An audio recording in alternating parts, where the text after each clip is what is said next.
I guess we're going to get a clarification on a gubernatorial run tonight. I have no idea what's going on here.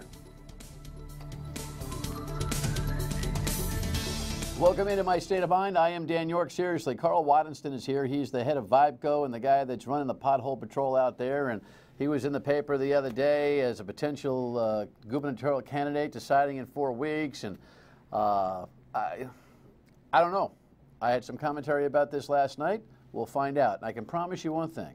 As guys might witness, cross my heart, I have no idea what Carl's going to say, and I'm not an agent of whatever his marketing strategy is. Just know that. But, hey, politics can be fun sometimes. Let's go to the rundown and see what's going on out there. That is our White House on Crimea. He speaks, the junior senator. I'm not sure how effective he is, but he speaks. This is a nice little game they're playing in this gubernatorial run. I'll walk you through it carefully. This needs a little further explanation from the mayor of Cranston, and we'll talk to you about why. This is just corrupt when it comes to the pension settlement. This is something the Warwick City Council has to do, and this is amazing. Let's break it down. First item. Yes, the junior senator has commented on Crimea. I don't think it's game-breaking, but it's always great to hear what Sheldon Whitehouse has to say. We'll talk about that in a second, but here's the headline. The New York Times, defying West, Putin signs treaty to annex Crimea.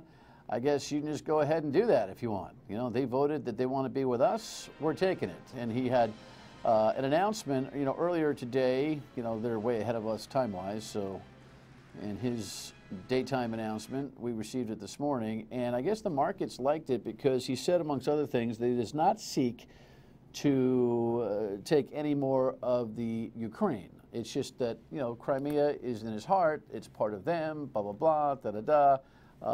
Crimea River over the romance of this whole thing. The junior senator talked to Eyewitness News about this. Is a tale that Europe has seen before, and that has led to very unfortunate things. So it's really important, I think, that Putin's aggression be contained here. And how do you propose to do that, Mr. White House? Don't you love these guys? Well, it's important that we contain them. Thanks for your time. Yeah, what's your idea? The sanctions of 11 oligarchs are going to make this thing work? The president looks very weak.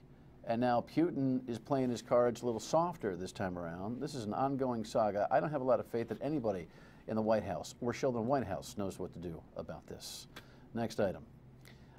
This is beautiful. I finally said to myself today, I got to explain this. So on the radio on WPRO from noon to 3, we kind of walked through this with everybody. Here's the headline.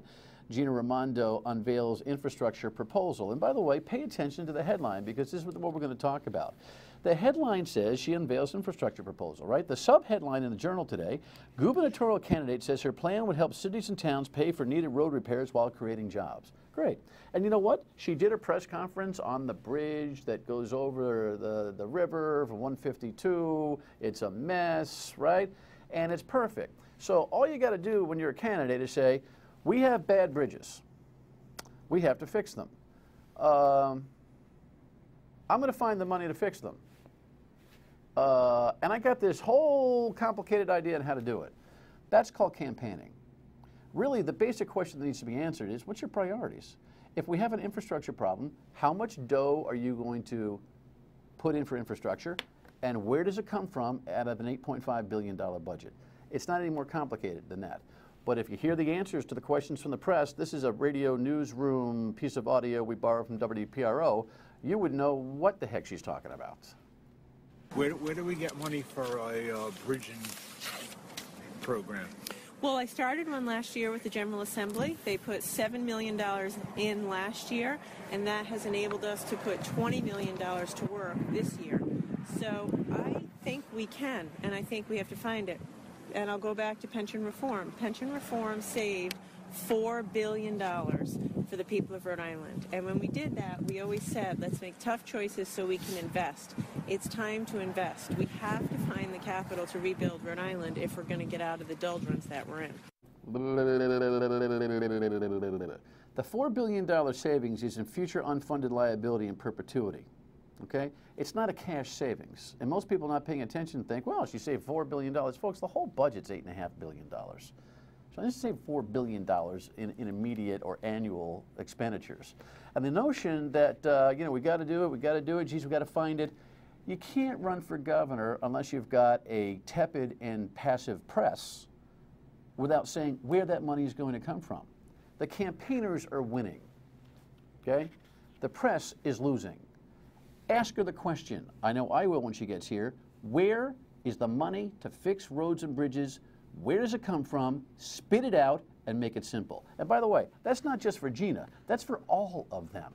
They get away with murder in these campaigns. Next item. So what happened? I don't know what happened. You know what? I have no idea what happened. Here's the Providence. Do we have a front page? Yeah, the police chief in Cranston retires amidst the parking ticket controversy. You know, Mayor Fung did something funky here. He put Chief Palumbo aside and stripped him from his duties, but kept paying him while he called for state police investigation into the total operations of the police department in Cranston. But it happened simultaneous with the Cranston parking ticket blitz problem, and it left the impression that the chief was responsible or looked the other way or whatever about the parking ticket blitz. You know, where they went out and they blitzed up the wards of the councilors who voted no on the police contract. So the whole thing has been discombobulated. It was kind of really weird because Palumbo is doing the whole, you know, I've always thought about retiring, it's my time, and I understand why he's doing that. But Alan Fung is quoted as saying, it's the right thing to do. Now, if you want to be diplomatic, you say, well, we don't thank the chief for his public service and his loyalty to the city, and we wish him the best of luck. If you want to criticize him, you say, by the way, he's got to go because he did X and Y. Instead, he just leaves this little hanging thing, right? The hanging Chad. It was the right thing to do. You have no idea why he's getting popped. And by the way, he ain't retiring, he's getting popped. Next item. This is just corrupt on its face. I can't say anything else other than it is corrupt on its face. Here's the headline. Voting deadline is April 3rd. This is for the 6 unions that are party to the settlement on the pension crisis. You know, we've had all of this hullabaloo for 2 years after we had a pension reform bill. Of course, the unions sued, and they sued on the constitutionality of the right of the General Assembly to make statutory changes to the numbers on the pensions, meaning what people got paid. So this behind closed door chamber negotiations that's going on with the judge all this time results in this settlement. And the unions have to, all the unions have to, by a 50.1% each vote, ratify the settlement. If one goes down, the whole deal goes down. So what are they doing? They're sending out ballots to 24,000 pensioners, receivers of pensions, and here's what they're going to get. They're going to get a notice that says, if you don't return this, you voted yes. If you vote no, check it off and mail it back. Well, what happens with the ones that are mailed to the wrong addresses? They're a yes. What happens to the ones that are mailed to the dead people? It happens. They're a yes. What happens to the person who forgot to do it? He voted yes, or she voted yes. What happens to the one who lost it? They voted yes. What is this, Crimea? This is as corrupt as it gets. And this is sanctioned by the courts. Oh, there'll be a fairness hearing by the judge when the votes come in? Is this America? It's the full Rhode Island. Oh, moving on. The City Council in Yorke has an option here.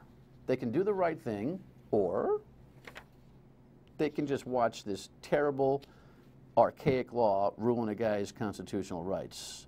The headline here, McKay postpones his bid. This is a guy who, by the way, is going to get whacked in the race anyway, but that's beside the point. This guy, Ray McKay, wants to run against Jack Reed. He's an employee, a classified employee in City Hall. He's a computer programmer type. They've got a 1971 law in the city of Yorke that says if you're a classified employee, you can't run for office. It's clearly unconstitutional. So he went to a judge today, postponed his announcement because he's under fear of getting, he's been told, you run formally, you announce formally, you're going to get popped. You lose your job. So he's postponing it a week in order to be able to get clearance to be able to run. Now, Jack Reed, I thought, would be a sportsman and send a message publicly to say, hey, you know what? Hey, Ray McKay, I hope the council changes that law. He should be able to run. I love the debate. True to form, the Jack Reed campaign, all stoic about this, don't know anything about it. Come on, Jack. If you're going to beat this guy 2-1 no matter what, be a sport. He says nothing. Mayor Avedisian takes the complete, on this whole thing, because he doesn't want to get involved. And this poor guy's hanging out there trying to exercise his constitutional rights with a 1971 law that makes no sense. City Council, change the law. Call a special meeting and change the law. And lastly, yay for the Mounties. Now look, full disclosure, I'm a Mount parent. My daughter is an alum now of Mount St. Charles. What a scene last night at Brown as they capitalize on an incredible comeback in game 2 of 3 and then won game 3. Got a little bit of video from that. Couple of things. A great atmosphere, big crowd. Mount St. Charles wins, what, their 44th overall championship? I don't know. They had 27 in a row at one point. They've won 6 of the last 7. And, they deserve all the accolades. But I just want to say, that man is a walking icon. He's 80 plus. He's done it all. And you know what's terrific about interscholastic sports? Hendricken. Hendricken gets beat and has been beaten often by Bill Belial. But as he waddles out, literally, because he's elderly, he waddles out on the ice and can't go too far. Every one of those kids from Hendricken makes sure that they shake his hand and give Bill Belial a hug. That's what high school sports is all about. And credit to both schools and both teams and the entire hockey world who knows they are walking in the presence of greatness. When we come back, I don't know what he's going to do. We'll find out. Stay with us.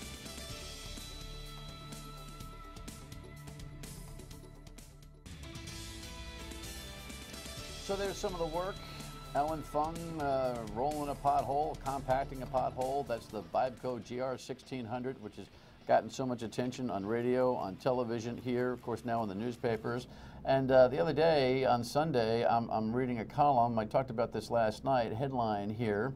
This is Ed Fitzpatrick's column, Missing Prius, Vibrator, Roller, and Governor's Race. Kind of a potpourri of commentary on the race. But with my Sunday morning breakfast, I caught this quote in it and went, what? If you happen to be a candidate for governor, Ed writes, he's opining here, you'd be hard-pressed to come up with a better way to show that you're doing something about problems voters face every day. And lo and behold, Carl Waddenston said he plans to decide within the next 4 weeks whether he will run for governor. Yes. And here we are Tuesday.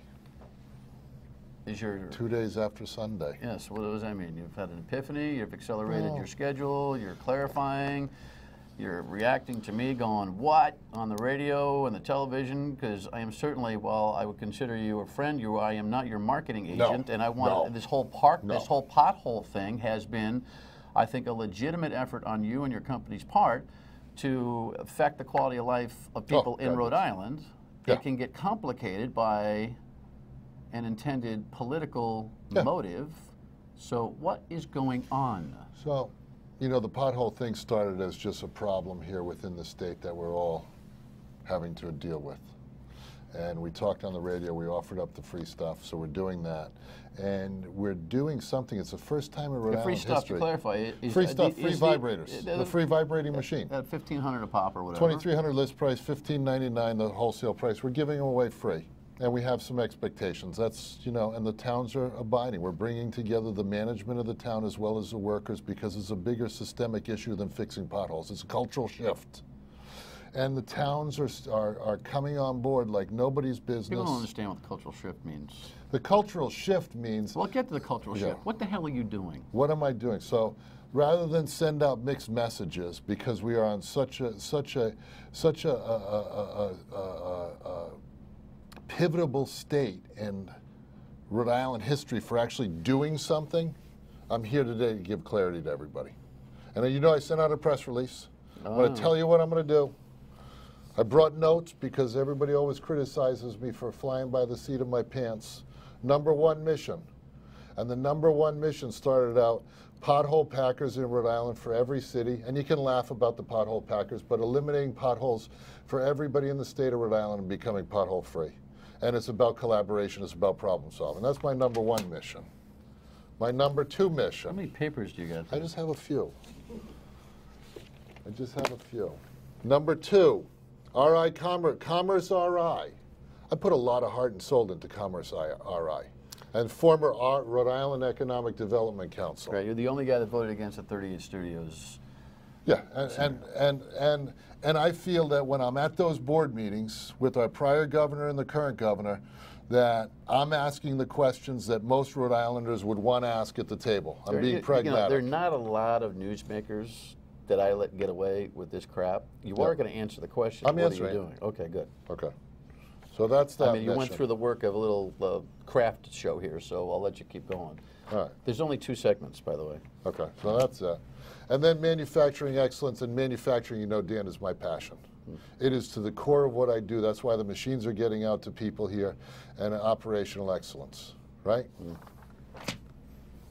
You want the big hurrah, and then we'll talk about the big hurrah. What do you want? I'm out of time in this segment. When we come back, I swear I am not an accomplice in this. Not at all. But I have to Not pause. at all. And if he doesn't tell us if he's running, we'll be right back.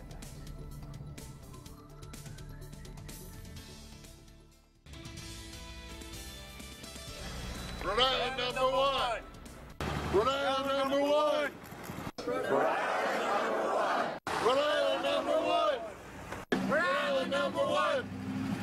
Rhode Island #1. Rhode Island #1. Rhode Island #1. Can I have everybody repeat after me? Rhode Island #1. Rhode Island #1. Let me hear you. Let me be more convincing. Rhode Island #1. One more time. People are listening. Rhode Island #1. Rhode Island #1. Thank you. You can sit down. That's audio that I've borrowed for the radio show Open from Carl Wadenston. I took it off today because I don't know if he's a gubernatorial candidate and I cannot be a working agent. But what you see there are the various DPWs that have actually acquired, either by gift or purchase, the GR 1600, and Public Works folks who are energized by a better effort on potholes, which will affect the quality of life of the citizens. And reduce costs in the towns and cities. So So if you just joined us, I'm waiting to find out if this guy's running for governor or what the heck is going on here. How many slides do I have to suffer through here? This is the first one. The only bureaucracy I deal with is my own. Right? That's it. The only bureaucracy I deal with. And for those reasons, since I deal with my own bureaucracy, I'm out. I want to focus on potholes, and I want to focus on the condition of the state of Rhode Island. In the experience that I have as a business person on the outside looking in and being a pain in the ass to everybody in the state, just as I have been for the last 4 years, and get these potholes fixed. That's how serious I am about it, Dan. I am dead serious. I don't want people mixing messages, and I'm screwing around with the candidates that are running to use potholes as a lead-in to be a gubernatorial candidate. I am doing this out of my heart for the citizens of the state, which I drive all over here, and for the DPW workers and the mayors. And you know what? Get politics aside. I'm here to help the state on the outside. I don't need all the bureaucracy. I don't need the baloney. I'll beg for forgiveness after the things that I do. And those that want to follow me will follow me on my way. I don't need the badge. I don't need the title. I have the T-shirt. I'm going to do it my way. I'm out. What T-shirt? I'm going to do it my way, Frank Sinatra. I need to clear that up because Dan, you know, I respect all the things that Dan does. I respect all the things that everybody does for me in the state. And they've given me the ability to move this state forward and have a little bit of liberty and leeway to do the things that I'm good at, getting people connected, leading, having some passion, having some fun, and fixing real problems. And I want to keep doing that rather than spend my time running a gubernatorial race for the next 6, 8, 9 months. Then if you win, and I know I'd be a hell of a governor. Believe me, I thought of this. I'd be a hell of a governor. I'd kick ass and I'd take no prisoners, and I might not even take a name, but I'd have a lot of fun. And then once you get in the race, now you're spending 6 or 7 months trying to figure out what you're going to do. I'm doing stuff now, and I love doing stuff now. I love it. I love being a pain in the neck. I love solving problems. I love having fun. Do you want to shut up now? Is this a decision just for this election cycle or permanently? See, now everybody wants to throw me into something. I'm trying to get... Yeah. I'm not allowed my own clarification? The 3 initiatives. Potholes, fix them in the state, right? What's this cycle? Maybe 2 years? you I'm not doing anything. For this cycle, you're not doing anything. Nothing. All right. Nothing. Good enough. By the Nothing. way, all due respect, all the good work you've done and the kind of citizen that you've been, no one's losing sleep over you not running, you know. That's fine. Okay. I just want you to understand That's fine. That's fine. But you know, the clarity to this is to have people understand that there are people, Dan, that do things out of the goodness of their heart. And can have a positive impact on the community without running for office. Without running for office. I'm out of time.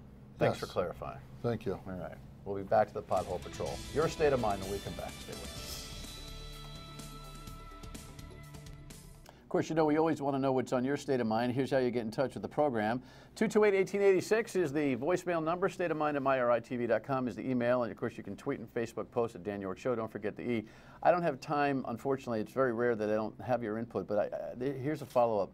So they're out fixing the potholes, Carl and his crew, and they find this. Can you show this to you? I think you can figure out what this is. This is a Prius. What do you call it? What do you call this? Carl, what do you call it? The emblem. The emblem on the car. We're halfway to Clay Pell's political campaign being resurrected. He gets out of the race, and now he's saving Clay Pell. See you on the radio tomorrow at noon on the Dan Yorke Show. Whatever. Bye.